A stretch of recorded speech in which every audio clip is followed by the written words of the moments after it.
Charlie அவரோட ஆபீஸ்ல solve பண்ணவே முடியாத பல கேஸுகளை ஈஸியா சால்வ் பண்ண ஒரு famous American author J apps அவரை பத்தி படிச்சிட்டு இருக்காரு. அப்போ அந்த பக்கம் அசிஸ்டன்ட் கமிஷனர் வராரு. Good morning Charlie. வணக்கம் சார், குட் மார்னிங். எப்படி இருக்கீங்க சார்லி? நல்லா இருக்கேன் சார். ரொம்ப நாளுக்கு அப்புறம் உங்களை மீட் பண்றது ரொம்ப சந்தோஷமா இருக்கு சார்லி. ஏதோ கேஸ்ல மாட்டிட்டு இருக்கீங்களா? அதுக்கு தானே வந்திருக்கீங்க, விஷயத்தை சொல்லுங்க.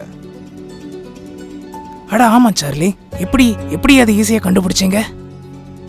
அதை நான் கண்டுபிடிச்சது இருக்கட்டும் மிஸ்டர், நீங்க தூங்கி ரொம்ப நாளாச்சு போல.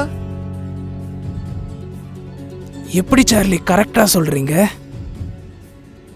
சில அப்சர்வேஷன்ஸ் மூலமா தான் சார் சொல்றேன். Okay viewers, Charlie assistant commissioner சரியா தூக்கல அப்படிங்கறத எப்படி கண்டுபிடிச்சாரு? உங்களால கெஸ் பண்ண முடியுதா? அப்படி உங்களால கெஸ் பண்ண முடிஞ்சா ஆன்சரை கீழே கமெண்ட் பாக்ஸ்ல டைப் பண்ணுங்க. And your guessing time starts now.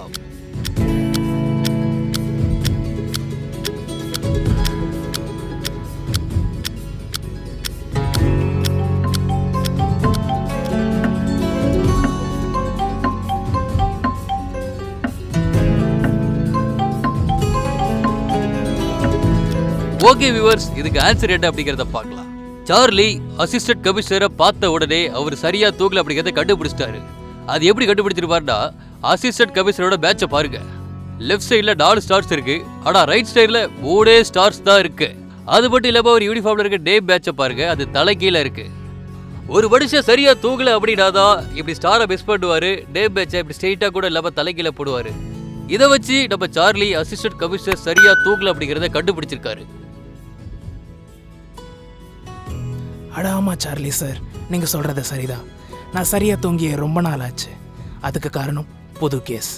அதை சால்வ் பண்ண போய் தான் தூங்க கூட முடியாம கஷ்டப்பட்டு இருக்கோம். அதான் வேற வழியே இல்லாம உங்ககிட்ட வந்தோம். சரி சார், கவலைப்படாதீங்க. என்னால முடிஞ்ச உதவியை உங்க டிபார்ட்மெண்ட்டுக்கு நான் செய்யறேன்.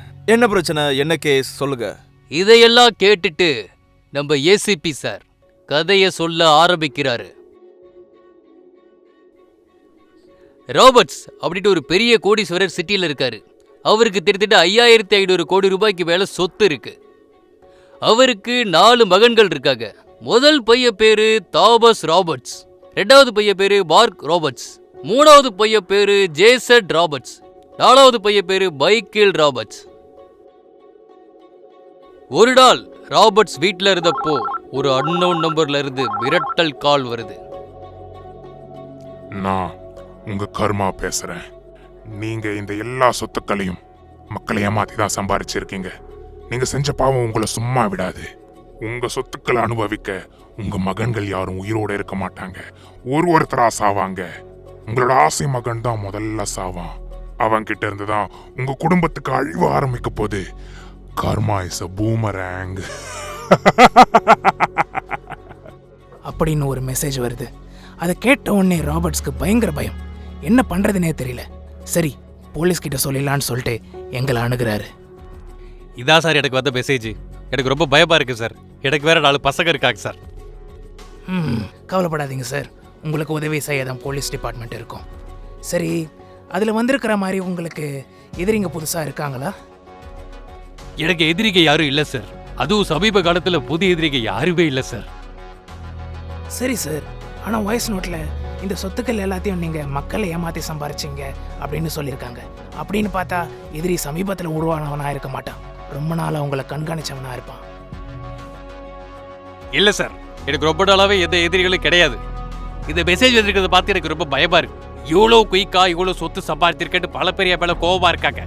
அவங்கள யாராவது அந்த மிரட்டலை விட்டுருப்பாங்களோ சொல்லி எனக்கு ரொம்ப பயமா இருக்கு. சரி சார், கவலைப்படாதீங்க. உங்கள் குடும்பத்துக்கு நாங்கள் பாதுகாப்பு வழங்குறோம்.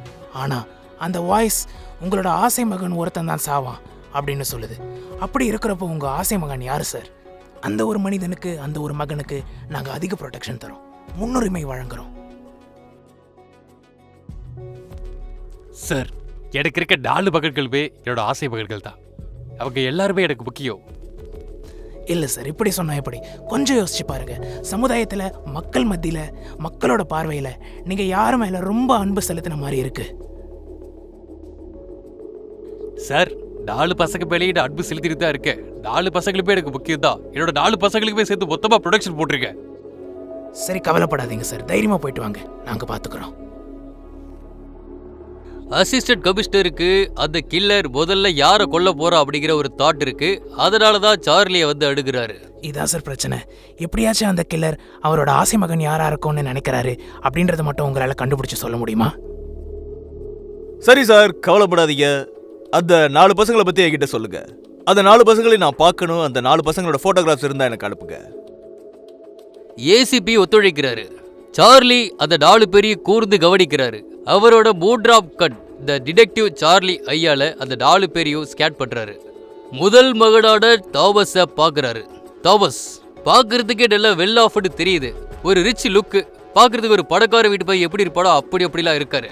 லேட்டஸ்ட் ரோலெக்ஸ் வாட்ச் போட்டிருக்காரு. இது எல்லாத்தையும் சார்லி கவனிக்கிறாரு. அடுத்த மகன் மார்க் ராபர்ட்ஸ். மார்க் ராபர்ட்ஸும் ஏறக்குறைய தாமஸ் மாதிரி தான் இருக்காரு. பணக்கார வீட்டு பையன், பணக்கார ட்ரெஸ் போட்டிருக்காரு, பிராண்டட் கிளாத்ஸ் எல்லாம் போட்டிருக்காரு, லேட்டஸ்ட் ரோலெக்ஸ் வாட்ச் போட்டிருக்காரு. அடுத்ததான் வந்து ஜேசனை பாக்குறாரு. ஜேசனு பணக்கார வீட்டு பையன் எப்படிலாம் இருப்பாரோ அப்படியெல்லாம் இருக்காரு. பயங்கர லாவி ஷார்ட் ட்ரெஸ் எல்லாம் போட்டிருக்காரு. ரொம்ப ஸ்மார்ட்டா இருக்காரு. கடைசி பையனான கடைக்குட்டி பைக்கிலையும் பாக்குறாரு. பைக்கில் அடடுக்க மாதிரி லேட்டஸ்ட் ரோலெக்ஸ் வாட்ச் எல்லாம் போட்டிருக்காரு. இது எல்லாத்தையும் பார்த்த உடனே நம்ம சார்லி முதல்ல அந்த கில்லர் யாரை கொல்ல போறா அப்படிங்கறத கண்டுபிடிச்சிட்டாரு.